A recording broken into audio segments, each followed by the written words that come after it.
To complete a redaction on Identity Cloak, first of all, you can import a video or use the screen recorder. When using import video, you can also include any audio which will be retained there for you at the point of export. However, I'm just going to go through a non-audio video for you here, and then that's going to import, at which point I then get through to our trim screen. On our trim screen, you can go in and select the proportion of the video you want. Great if you have a really long video, and cut it down just to the section that your target appears in, and then I'm going to hit next, at which point it's going to start processing every tracking for each individual there for you. So this is going to save you time because you're not going to have to watch people being tracked. Now on my right hand side, I have the option to either choose head or body there for me when it comes to the tracking. If you choose body, all bar the person you initially track there for you will be redacted there for their full body, and with the head it would be just their heads that are redacted. I'm going to select this gentleman with the trolley here.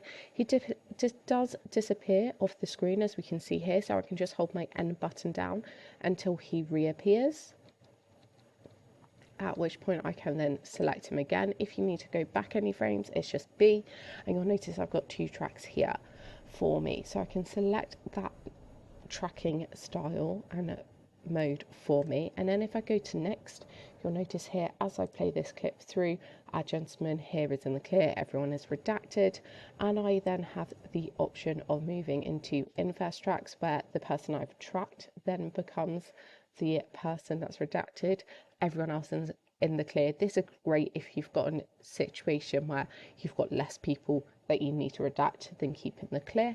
You've also got the full screen blur, which will allow you to see just that person again you've tracked.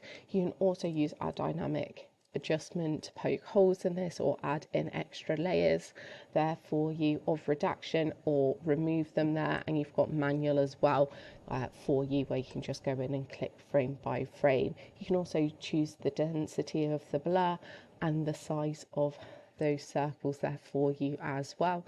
You've also got the option to include license plate in there if you wish, and permanent mask will allow you to select an area of your screen which you either decide to keep permanently masked or permanently in the clear. Great if you've got things like date and times in the corner of your video that you need to keep in the clear. Once you're happy with your video, press export. This will allow you to save it there for you directly to your device, so it's never leaving your secure network there for you, and then you'll be able to play that back in a VLC player.